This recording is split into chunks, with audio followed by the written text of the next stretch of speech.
So we have a lot of women up on the stage here tonight, and that's very appropriate as we celebrate the 19th Amendment because passage of the 19th Amendment and the move towards women's suffrage and towards more universal suffrage has taken the work of lots and lots of women and men to be able to do that together. I want to make sure to thank a few people at the Kennedy School here who've made this possible. Teresa Acuna from the Ash Center, where's Teresa? And Dan Harsha, Archon Fung, our faculty colleague, the Victoria Budson, the Ash Center for Democratic Governance, the Women in Public Policy Program, and the Center for Public Leadership all together, and are going to be doing a series of projects on the 100th anniversary of the 19th Amendment. So before we get into talking about some of the impacts today, some of the ways in which the 19th Amendment worked and didn't work, I want to take a moment to actually celebrate the victory and to make sure that we all are dealing with the same base of history. I'll tell a little bit, and then Kathleen, I just have to start out and say, I am so awed to be here with this panel. I have to, I mean, those of you, anybody in law school, Kathleen, you read the textbook on constitutional law, Virginia, the League of Women Voters, LaTosha, I'm very starstruck up here and happy to be doing this. So the 19th Amendment is the first, and how many other times, Kathleen, does the U.S. Constitution mention women? Not at all. Right. In fact, the words women and she appeared nowhere in the original Constitution, and when the Civil Rights Amendments were passed after the Civil War, enshrining the equal protection of the laws against state abridgment, it nowhere mentioned race or gender, but the 15th Amendment, which conferred the right to vote irrespective of race, did bring race into the Constitution. The 14th Amendment did introduce the word male. It said that there could not be a reduction of representation among the states based on their number of male inhabitants, which some people read to in effect suggest that in fact women didn't have the right to vote. And in 1874, the Supreme Court interpreted the new 14th Amendment to not protect the right to vote as a privilege or immunity of national citizenship. So Minor versus Happersett, 1874, women tried to get the vote through a lawsuit. It was denied. And that laid the groundwork and need for the 19th Amendment to be ratified 50 years later. In rereading some of the history of the 19th Amendment, I was struck again by, and I think it's an interesting analogy today, of how many different kinds of action and struggle it took to get to the point of women's voting, that we had lawsuits, we had attempts to interpret the Constitution, we had women who would actually go to the polls and try to vote, including some, Susan B. Anthony, who were arrested and tried. I do want to call out to Massachusetts that the first recorded occasion of a woman voting was Lydia Taft in 1756 in the Uxbridge town meeting, but we don't have any history after that. And then, of course, as we get closer to the 19th, multiple times to try to enact the 19th Amendment through Congress, in which it was instituted, but it was not passed. And then, as we get closer to the 19th Amendment passing, a lot of protests, direct action, bonfires of Woodrow Wilson's speeches in front of the White House, the first time there had been protests in front of the White House. So that's a lot. Anything else on the history? So I think we do want to start talking about what wasn't covered, what needs to still be covered, but do want to take a moment to really acknowledge all those decades of fighting and struggle that led to this. So I want to start out moving to the next question of what still needs to be done. When we were talking beforehand about this panel, all three of you in different ways indicated that your view was that the passage of the 19th Amendment was a really important victory, but was only a partial victory. So I'd like to hear from you about what you actually meant by that. Why is it only a partial victory? Maybe start with LaTosha. Oh, freedom, oh, freedom, oh, freedom over me. And before I be a slave, I'll be buried in my grave and go home to my Lord and be free. I wanted to sing that because, thank you. Thank you. I wanted to sing that because I wanted to give some context. I wanted to go back to your first question. Okay. That often what most people don't know is that the suffrage movement was actually built out of the abolitionist movement. Yes. It was actually the abolitionist movement, and what came out of that was the suffrage movement, right?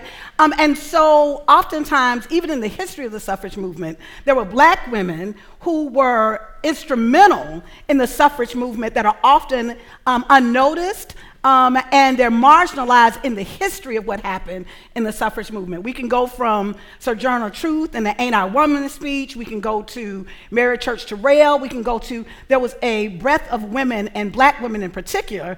Ironically, while they were Ida B. Wells, who is one of my favorites, while there is, I think it's really important for us to, one, really give context that we if we're going to celebrate, this is a period for us to celebrate and reflect, that we go back and tell the real story. Tell the story of how this was really a movement that was rooted in eliminating for people who were fighting for freedom, right? And it wasn't just based on the issue of women voting, but it was also based on the issue of women having access to vote, but people were literally trying to get their liberation, right? And fundamental to that. So I think it's really important, one, that we have that context. The second thing, I think that we know that black women in particular, while they were instrumental in the suffrage movement, that it was 4 decades later essentially before our right to vote was secured with the passage of the Voting Rights Act. And so when you put that in context, I think it's really important for us to think about the relationship between race and class and how it's impacted movements, and how in particular it impacted the suffrage movement, and even the writings from that period often eliminated some of the people who were on the forefront of doing that work. What does that mean? What that means is, as we're thinking about, it's interesting because I say that this is 2019 is the year that America discovered black women, right? Somehow we became somebody discovered us this year, and so you see these headlines around black women. But even if you go back to right after, if you literally look at the history of how black women and women of color, but black women in particular, have contributed to the overall movement of democracy in this country. It wasn't with the election of Doug Jones in Alabama, right? It was prior to that. And so we've got to, do a couple of things. One, we really have to be rooted in the real history of how this was literally grew out of a movement of liberation, right, and human rights. And we have to continue that. I think second, I think it's important for us to think about what is enough. That as we think about, when we talk about kind of women's suffrage, it's one thing for us to really think about the celebration of it, but we also have to be mindful that between 2014 and now, there are 33 million people who have been dropped from the voting rolls because of voter suppression. So when we're talking about suffrage, it's one thing that to secure this idea of this right, it's another thing to make sure that that right is respected and implemented. And so it actually baffles me that we're not having the kind of conversation to really ask the question, how protected, is this right? Many of us are voting rights activists. We said that when Section 5 was stripped from the Voting Rights Act, that it would have tremendous consequences on our community. We've seen that. Just from 2016 up until now, there have been 16 million people dropped from the voting rolls. So I think we've got to think a couple of things. I think, one, as we celebrate this history, we need to make sure that we're doing our due diligence to tell the story. I think the second thing is that it's really important for us to know that the fight isn't over. Absolutely. That's, I think, what we want to talk about a lot today. Right. Kathleen, so your point that the 19th Amendment did not necessarily secure voting rights for everyone is an important one. It also didn't naturally or automatically secure other rights for women. Right. So do you want to talk about that for a moment, Kathleen? Sure, Sarah, that's exactly right. So just as a reminder, the text of the 19th Amendment says that the right of a citizen of the United States to vote shall not be denied or abridged by the United States or by any state on account of sex. So it pertained to the right to vote. But what if a woman wanted to serve on a jury and a state didn't allow them, even though jurors were picked from the voting rolls? Even after the passage of the 19th Amendment, the Supreme Court rejected the idea that there was an equal right to serve on a jury.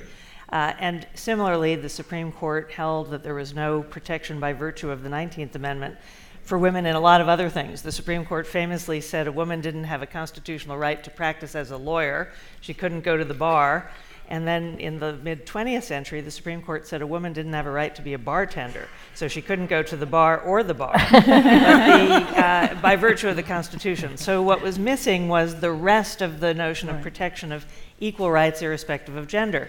So there's another amendment that has been percolating around the Congress since at least 1932. Well, it's percolated since before then, but Congress did ratify, it did consider in 1932 and did promulgate in 1971 and 1972 another amendment, often called the ERA or Equal Rights Amendment, which would finish the job in the Constitution. LaTosha is, of course, right. You can't just rely on constitutional text. That's right. You need political movements, you need statutes, Absolutely. and you need a culture. But even the constitutional text was not completed because the ERA, and let me remind you of what the ERA that Congress enacted in 1972 would have said. It would have said equality of rights under the law shall not be denied or abridged by the United States or by any state on account of sex. Now that would have extended to all civil rights, not just rights to vote, but rights not to be treated differently with respect to any classification by the state or federal government, ranging from service as an estate administrator to service in the military. Now, what happened to the ERA? It takes 38 states under our current Constitution to ratify, and 37 states have ratified. 35 during the initial aftermath of Congress's promulgation of the Equal Rights Amendment, and 2 more at a later stage. But we've never had 38 states. I believe and have testified to Congress that if we got a 38th state now, it could still be ratified, because nothing in Article 5, which provides for constitutional amendments, puts a time limit on ratification. I agree. And if the Supreme Court can interpret the Equal Protection Clause 100 and 150 years later, why can't the people interpret their constitutional rights out of the same time period? That may or may not ever happen in our lifetime, and some people don't think that. Some people think a constitutional amendment can only be passed if the states agree in a contemporaneous manner about it. I don't believe that. I hope the ERA will pass in our lifetime. And Sarah, I just want to add one more thing. Yes. We are the only industrialized democracy with a Bill of Rights in the world that doesn't have a gender equality provision in the Constitution. If you look at France or Germany or Canada, they all have provisions that say men and women shall have equal rights. Nobody should be prejudiced or favored because of their sex. The state shall not discriminate against any citizen on the grounds of sex. And all the post-World War II constitutions enacted a protection against sex discrimination. So we should not be the only nation that does not enshrine the equality of men and women in our Constitution. So what's the closest state that we can all converge on? I think Virginia. Virginia. I think Virginia. Okay, Virginia. IOP, we're going to send buses to Virginia. And we're working on it. We got a bus there already. Yeah. Okay, good. Virginia, Yes. why don't you tell us about, I think this point about political organization is one that you have done in your life, and the protests that certainly we saw with the 19th Amendment. You were involved in some protests fairly recently. Just a small one. And can you talk about that a bit, the power of political organization? Yeah, I mean, I think one of the things that's really important, the little protest she was talking about was I got arrested last year. My first 90 days on the job at the League of Women Voters, I got arrested in a civil disobedience on Capitol Hill protesting then Judge Kavanaugh to the bench. And our organization took a position based on judicial temperament and the way that he had responded to Senator Klobuchar at that time. And based on just the positions that he had taken on the bench that were not aligned with our organization. And it was precedent setting because the League had never taken a position like that before. So it was unique for our organization as a nonpartisan organization. But one of the things that we've noticed, and especially over the years when you look at the 19th Amendment, that was a long fought battle. It was 72 years. So people look at it and say, well, women were granted the right to vote. The hell they were. Right. Women fought hard. Absolutely. It was a hard-fought battle. And so to put it in modern-day context, when we think about the ERA or we think about other fights, the Me Too movement, Time's Up, all of these other movements that are happening across the country today and that we know from our own lifetimes, put it into that context. 72 years. And so the things that we're fighting for today, talking about the Voting Rights Act, well, the Voting Rights Act was gutted in 2013. Right. So today we're fighting for something called H.R. 4, which is the Voting Rights Restoration Act, so that we can make sure that we're reinstating pre-clearance. But we don't want it just in those 14 states where it originally existed. We want to make sure that across the country there are provisions in place because we've seen voter suppression at an all-time high. We are seeing attacks on our democracy in ways that we've never seen them before. And so organizations like the League are mobilizing. We're a national organization. We have actually 764 leagues throughout the country at the local, state, and national level. So we've really shifted back to our roots. How do we build political power as an organization? How do we build power intersectionally, because we didn't do that very well in the beginning of our organization, to really start to change laws. We're in this, what I like to call the third wave of feminism right now. Time will tell and history will tell what the results of that will be.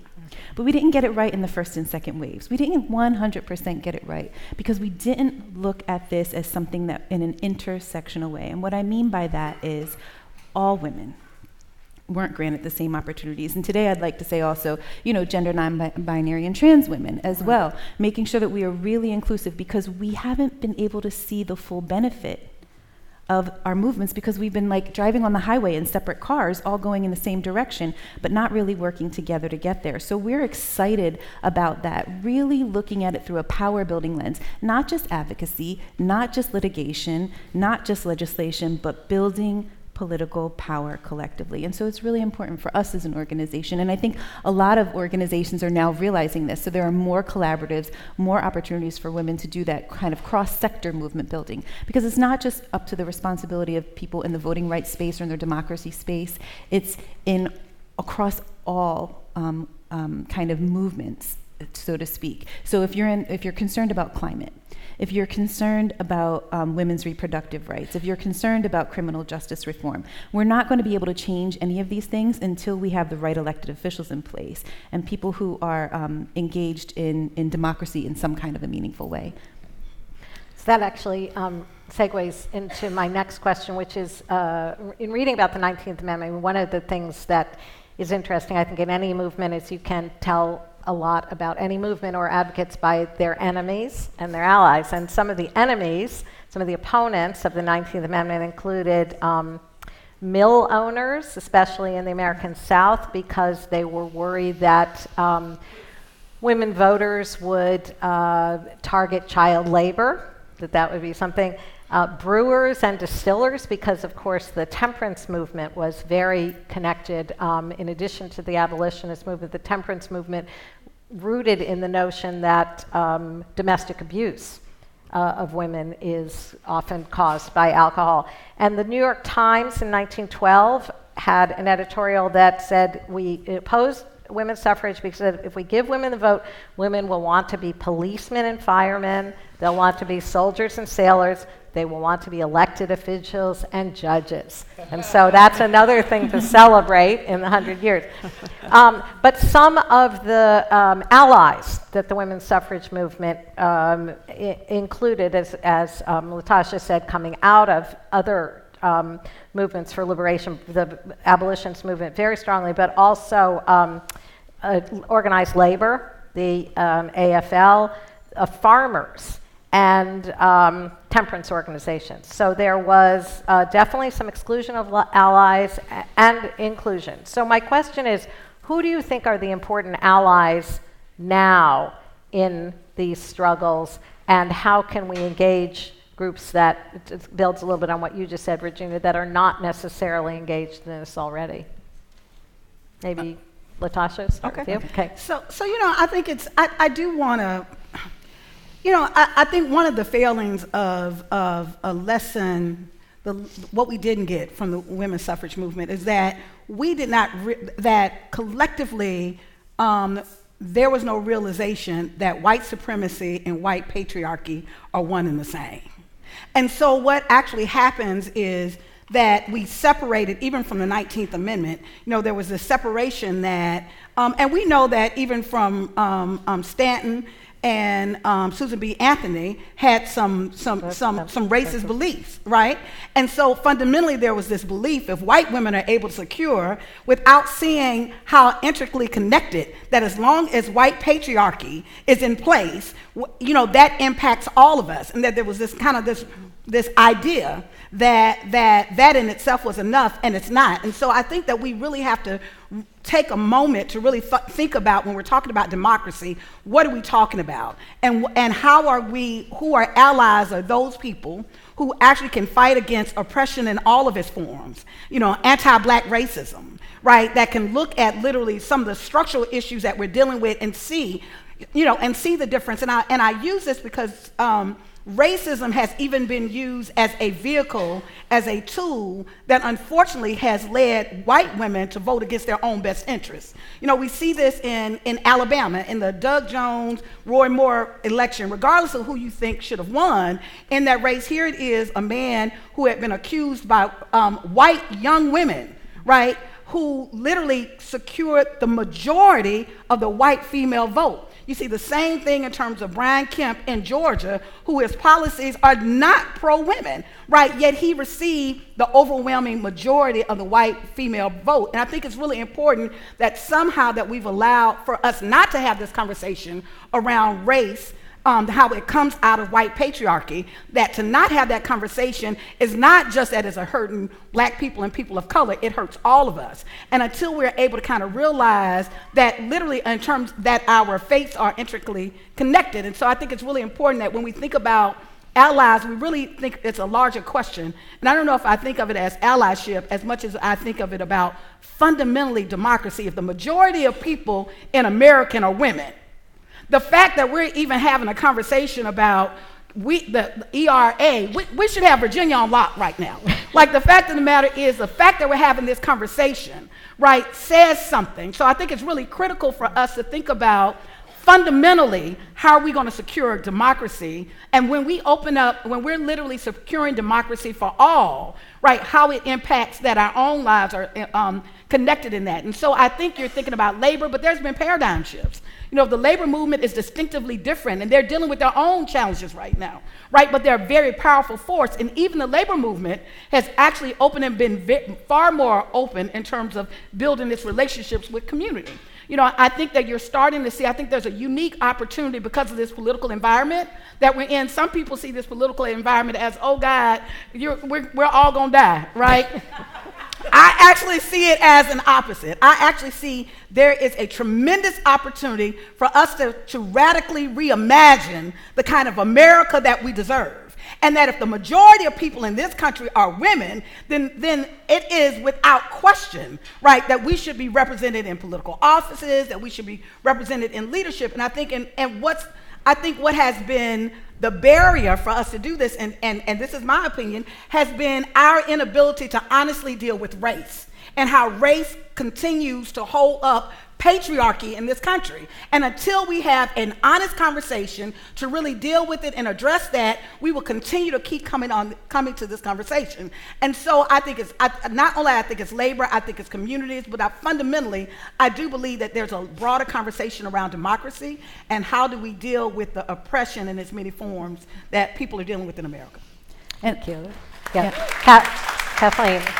Well, Sarah, there's actually a missing piece of the story that I think we should fill in between 1920 and now, even without the ERA, and that is that most of what the New York Times said has come true, not through a constitutional amendment, Right. but through the work of two things: the bold litigators led by Ruth Bader Ginsburg, known to the younger members of the audience as the notorious RBG. RBG. When she was a lawyer for the American Civil Liberties Union, celebrated in these two delightful films that came out last year, On the Basis of Sex, which was a fictionalized account, and the RBG documentary, both of which I commend to you. Now, she came up, so it was her litigation efforts and the efforts of all the lawyers who worked with her in the courts, and the Second Women's Movement, led by a tremendous number of very foresighted women in the 70s who helped back up with cultural arguments, the legal arguments people were making in court.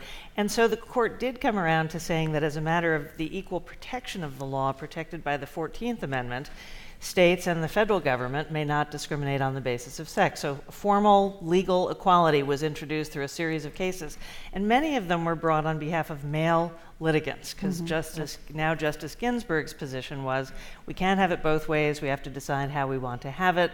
The traditions of romantic paternalism that meant that women could automatically get survivor benefits from Social Security, women could automatically get benefits from their husbands in the military, but women service members couldn't confer automatic benefits on their husbands. She got those all struck down in a series of cases. And then finally, some of the big victories was for women litigants. For example, young women who wanted to go to the Virginia Military Academy.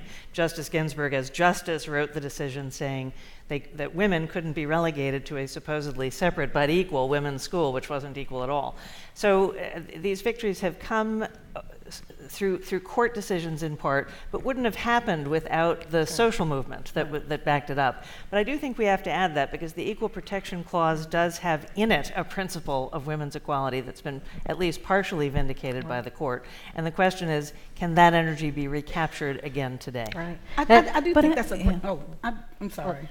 I think that's a great point. The only point I want to make is, I think there's when we're looking at what's happening to the courts and the temperament in the courts now, I think it's critical. It's even more critical that we recognize that there has to be a broader movement, right? Because we're seeing these attacks on women's reproductive rights in Alabama and Georgia. I mean, we're seeing in the Senate in Alabama, there's not a single woman. In a state that's majority women, there's not a single white woman in the Senate in Alabama. So you've got 35 men making a decision about women, and I think part of that is reflective around, in some ways, I think we're where we are because we got too comfortable with depending on the courts, right? And I think around protecting civil rights and civil liberties. And so I think it's really important that we are doing a couple of things. One, changing the culture, but also that we've got to build and support social movements that in itself shifts the culture. Brown versus Board of Education was 1954. Most schools weren't desegregated to the 1970s. So there has to be a cultural shift. Well, I think that point was even shown in the 19th Amendment. I mean, there's a lot going on. There was legislative action, there was litigation, were big social movements. And Title VII, the Civil Rights Acts of 1964 and 65, the Voting Rights Act, these pieces of legislation were crucial in advancing rights to racial and gender equality. But Title VII put the notion that private employers and public employers may not discriminate on the basis of sex, possibly accidentally. There were some legislators opposed to the bill that thought it would sink the bill. Alice Paul worked to get the word sex put in there tirelessly in 1964. And it worked. And it worked. It had a huge effect. But I also think it's important, going back to the issue of race.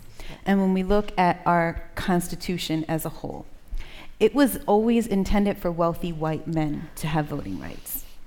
It was never intended for everybody else, right? And so there was a lock on those individuals. So it's about race, it's about class, it's about economics, it's about a lot of different things. And so when we kind of think about this, we have to look at all of those different intersections and how they exist. I mean, Native Americans weren't even considered citizens until 1924. So you talk about voting rights. Women most women, not all women, had the right to vote before some people, indigenous people in this country, were even considered citizens of this country.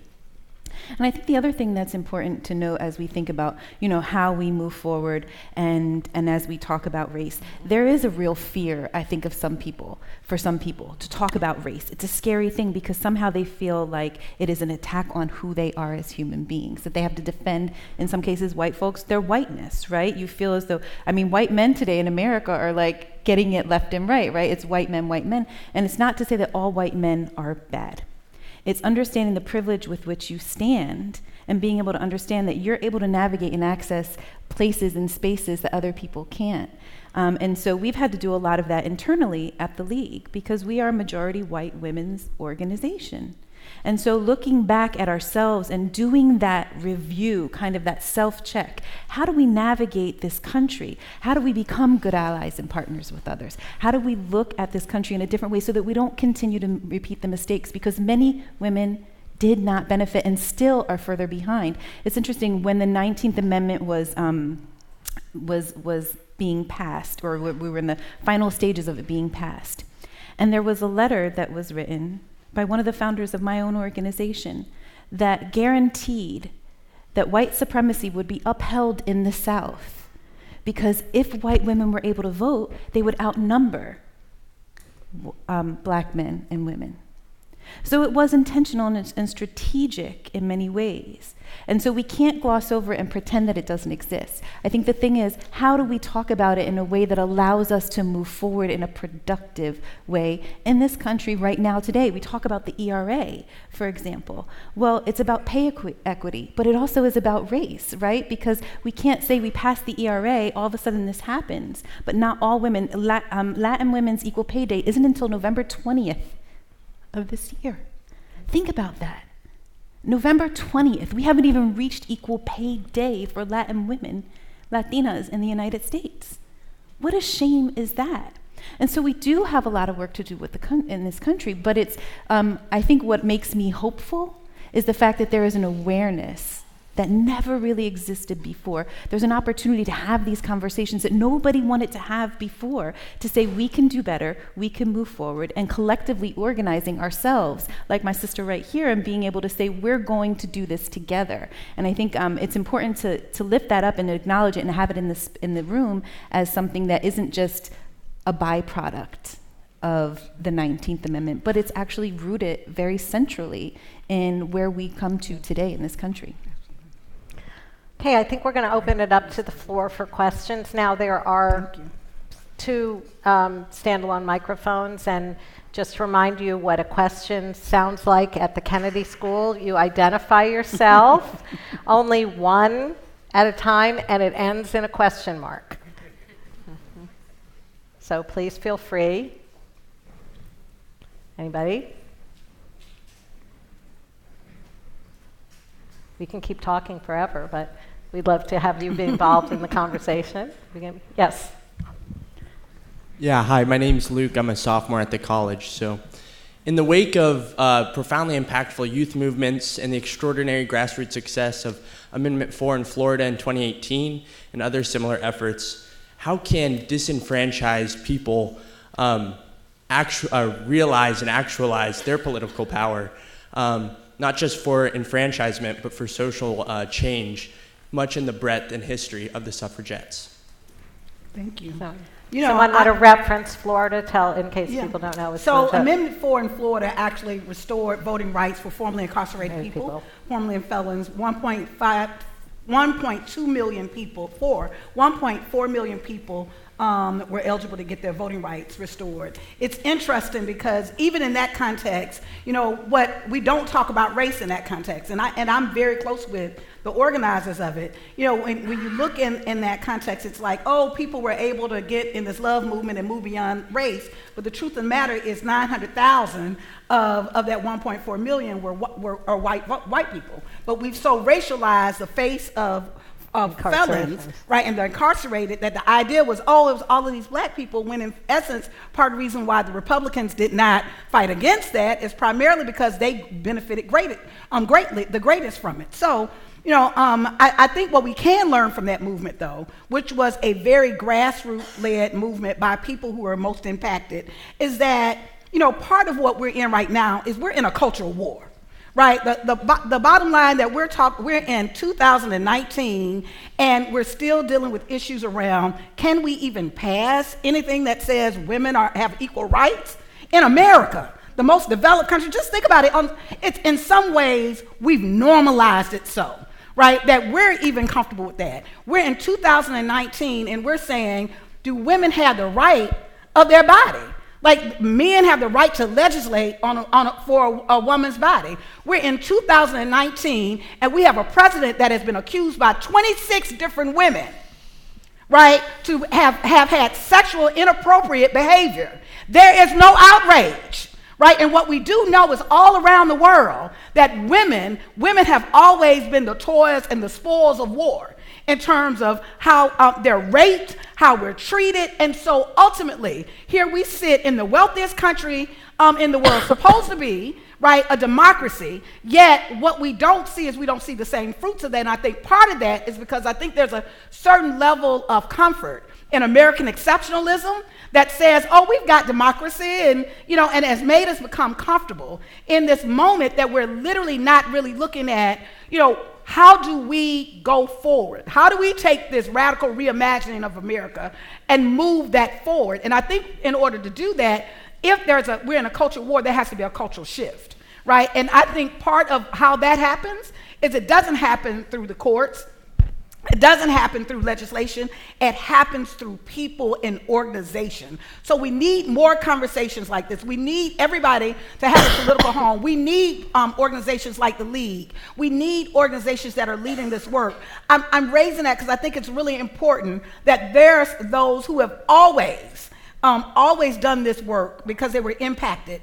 But I do think one of my critiques of myself, is that on some level we've allowed ourselves to be so comfortable that our own oppression has been normalized.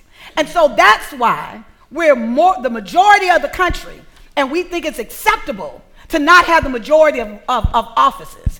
That's why we think that even though we're in a democracy, the fact that 16 million people can just be dropped, there's no outrage about it. The fact that we can't even get 38 states to ratify this idea that women have equal rights. Think about that just for a moment. Why is that normal to us? Why are we okay with that?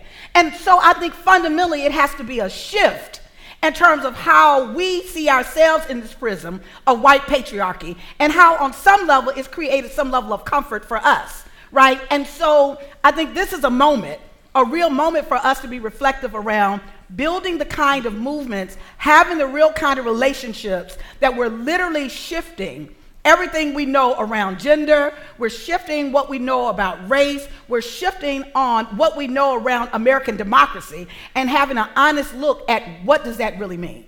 And if I can intervene for 1 second or interject. I will say, I would invite you to join the League of Women Voters. Yes. Because but for me, it's really about organizing. It's organizing. And so finding a political home, like she said, and sometimes it's something as simple as your phone banking. It doesn't necessarily have to be for a candidate, it can be on an issue.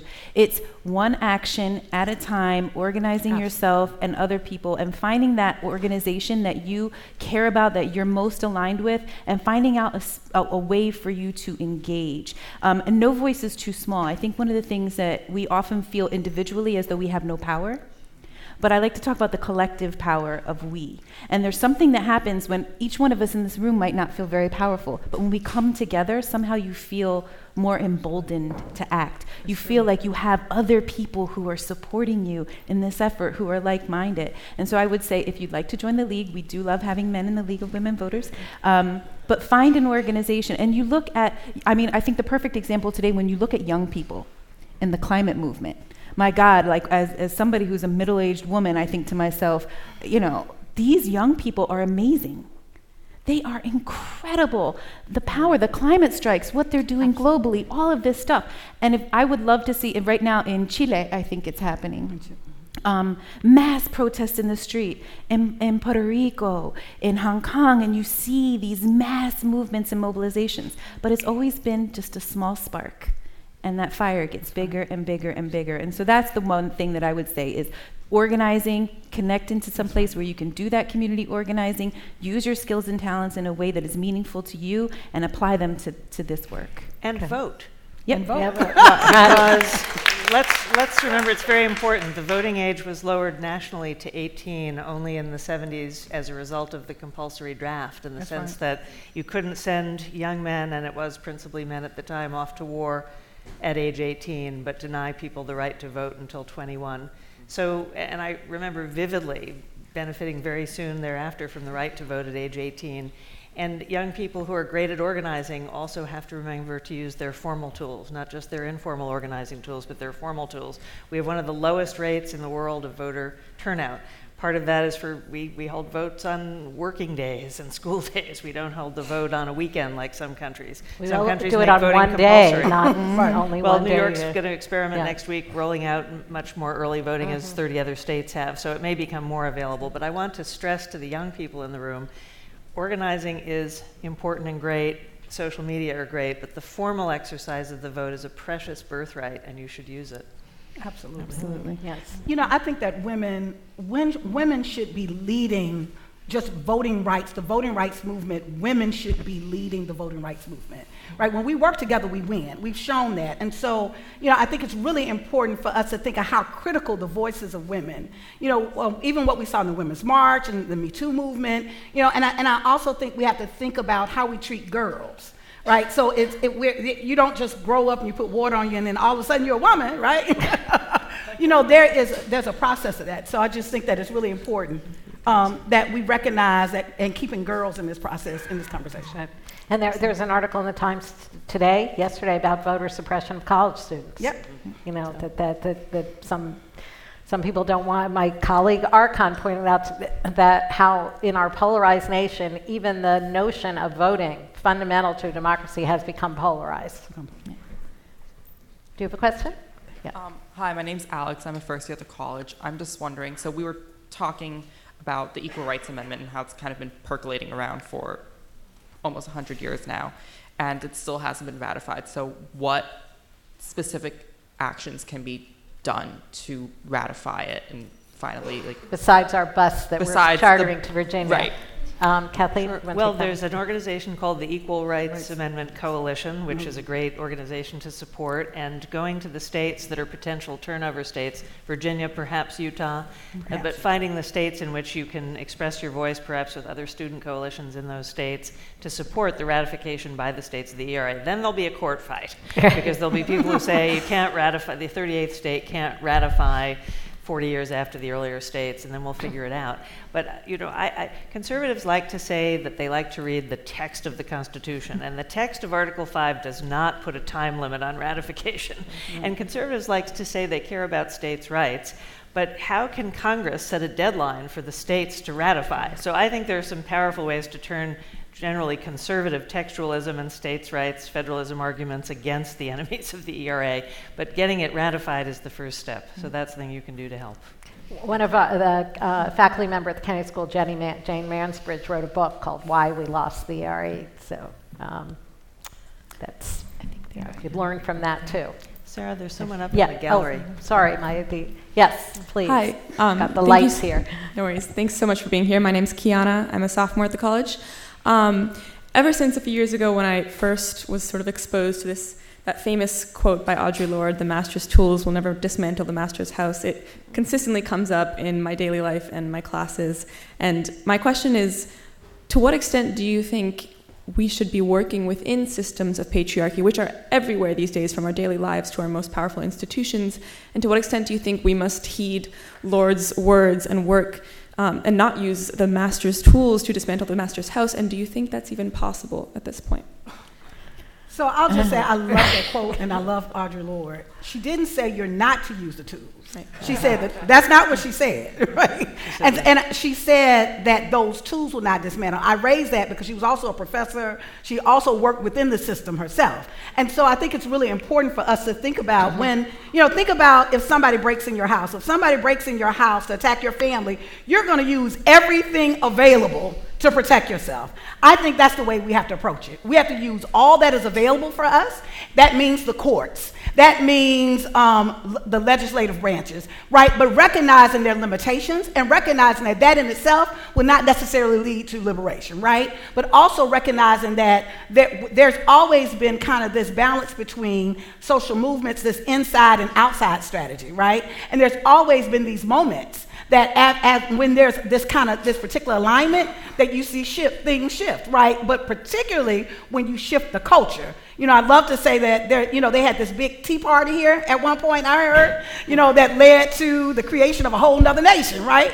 And so I think it's really important. I think that's an excellent question because I think people struggle with it. And I don't think that there's a formula, right? I think what it is I think you have to recognize what's the best alignment for you. Is it better for you? Where's your gift? Where can you serve the greatest, right? But recognizing that even in all of those structures, they're severely limited, right? But those structures can also be changed. Systems are only creations of people, right? And so that's why I am a big person around narrative shift. Well, I think it's really important for us to tell the story. That's why I think it's really important to tell the story about what happened in the suffrage movement and how it grew out of the foundation of it was the abolitionist movement, right? I think it's really important that, and we don't hear that narrative. I think it's really important for us to really think about what happened with ERA, right? I think it's really important for us to talk about the possibilities of I'm going to say Virginia's going to ratify it, because we're going to try to help their process, right? What does that mean? We shouldn't, I think in some ways we become so calculated that it was like, let's back up from the strategy, because even if we ratify it, what does it mean? What it means is that you can politicize people and break the issue open. So I think it's really important that in this process that you're thinking about where is the best place for you to be and the best way for you to contribute, but also be open to recognize it is going to take an inside and an outside strategy to really shift this thing. Virginia or Kathleen, do you just 3 words to answer the question about how the master's tools can be used to dismantle the master's house. Ruth Bader Ginsburg. Right. And what I mean by that, in all seriousness, I want you to have some optimism about the inside strategy. It doesn't mean you don't go with the outside strategy too. LaTosha's right, it's a dialectic. But the inside strategy, Ruth Bader Ginsburg came here as a student, a star, brilliant student, to be told by the dean of the Harvard Law School why had she come to take a man's place. She excelled. She was at the top of her class when she followed her husband to New York and finished at Columbia. Couldn't get a job at a law firm because they'd given the one woman's place at the law firm she interviewed with to another woman the day before. And she's now on the Supreme Court of the United States after having litigated a whole series of cases that brought into law through litigation a lot of what the Equal Rights Amendment was supposed to do through constitutional text. Now, she would not say the job is done, but she did a lot, and she was using the tools of litigation and the tools that came out of the civil rights movement, the language of equality that came out of the struggle and the fight for civil rights on the basis of race, and she used the language of prior versions of equal protection to extend that to women. And she wouldn't say the job was done, but it was an example of using the tools. So I want you to have some optimism about the inside strategy. Okay. Up here. Hi, I'm Carson. I'm a freshman in the college, and I was just wondering if you all have any anecdotes or stories from recent years that give you hope about the women's movement and the progress that's being made. Oh, I do. I think one of the things, and just to relate it back to the 19th Amendment, one of the things that gave me hope is the fact that women didn't have internet or email or digital organizing tools or any of the things. They were literally doing this on the ground. Many of them at great risk to themselves in order to be able to do this work. But they were ordinary women who did an extraordinary thing. And so today, when I look at the women that I see coming up behind us, millennial women, when I look at even older women, I've had women in my organization who were in their 90s. When we had a litigation in Michigan on redistricting, and there is a member of ours who is an older woman. She looks like Mrs. Claus. White curly hair, every time I see her, I think Mrs. Claus. And she had to go in and be deposed, and they were like pit bulls ready to attack her. And then here comes this older woman. And they didn't know what to do because they felt like, here I am, I'm going to yell at Mrs. Claus, right? But it's ordinary women that I see doing this work. Most of the people that I see doing this work are people who are behind the scenes, who are full-time moms, who are picking their kids up after school and then going to a meeting and organizing themselves. When I see women like the women here on this panel who are just working hard every day, keeping their heads down, doing the work, not about their own glory, but about making sure that we're advancing our democracy. And so what gives me hope is what I see in this room. Everyday women who are engaged in doing extraordinary work, incrementally moving and changing until all of a sudden there are these big things that happen, like a women's march, where people stand up and they take notice. When I see the women in Congress, finally we have more women in Congress than we ever have before. I mean, I hate the term pink wave.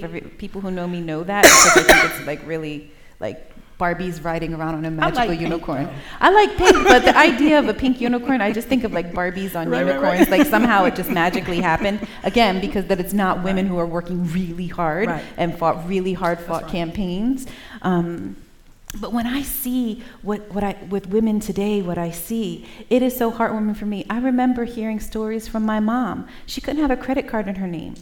When I came to my organization a little over a year ago and I was looking at our bylaws, it was like Mrs. John Brown, Mrs. this, and it was always the husband's name. I have no idea who many of those women were because they weren't even allowed their own identities. And so women today can do so much more than we ever have been able to in the past. But again, it wasn't because it was granted or gifted. It was because it was hard fought. And I see hard fighting women today. And I am so proud of what I see. And I'm so excited to see what comes out of the next generation of leaders. A couple of years ago, I was a young woman. And I ran for statewide office. I was 28 years old, did not know what I was doing, and ran for a statewide office and found myself that the churches wouldn't let me speak because I was a woman. And what I did, this is a funny story, you always need a woman on the inside.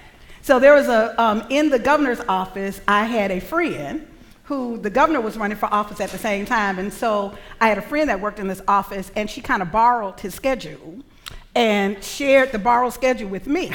So the way that I campaigned is I would actually show up to the same places where the governor, and the governor looked at me, he was like, "You are the hardest campaigner." He's like, "You're everywhere."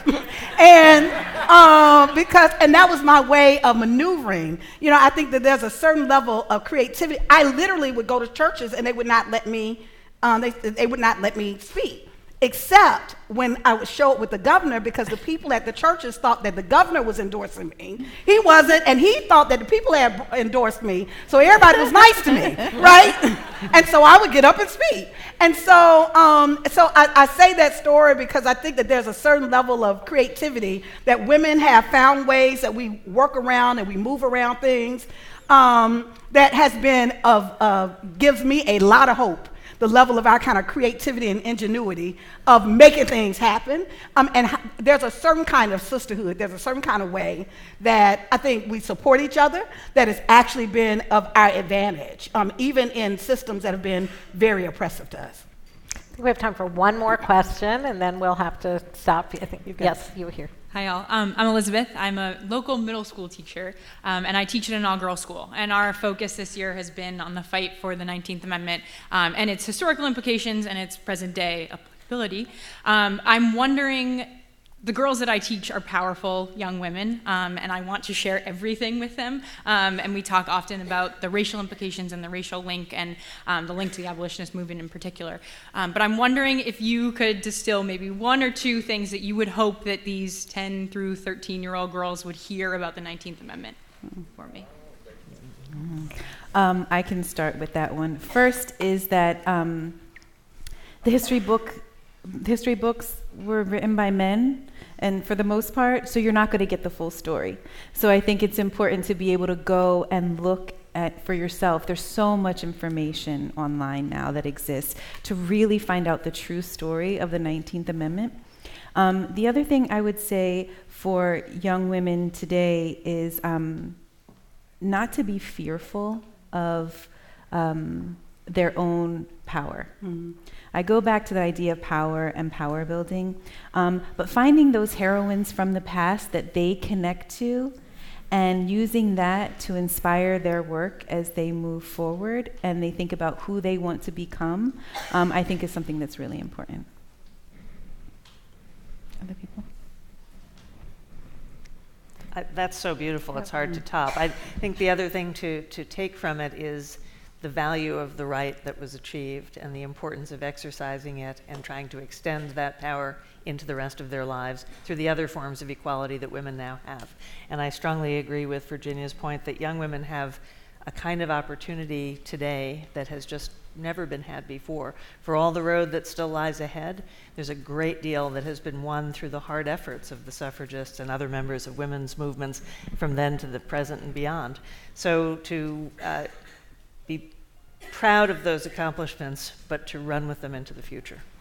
The two things, I think, one would be to make sure that they know the story, that it was the intersection of race and gender that was the foundation of the suffrage movement.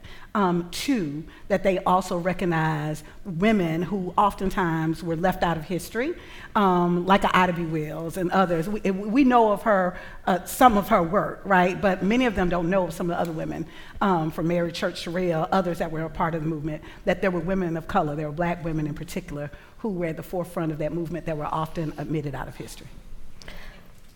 So I think on that theme of building on the past and recognizing the accomplishments of many generations of women and men who worked on issues of equality and using that as an inspiration going forward to try to work on areas which are still not where we want them to be. I'd like to thank everybody for coming. Thank you for being part of this conversation and really thanking our amazing panel.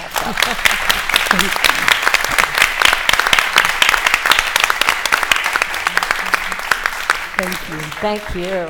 Whoops, I think we have our mics on still.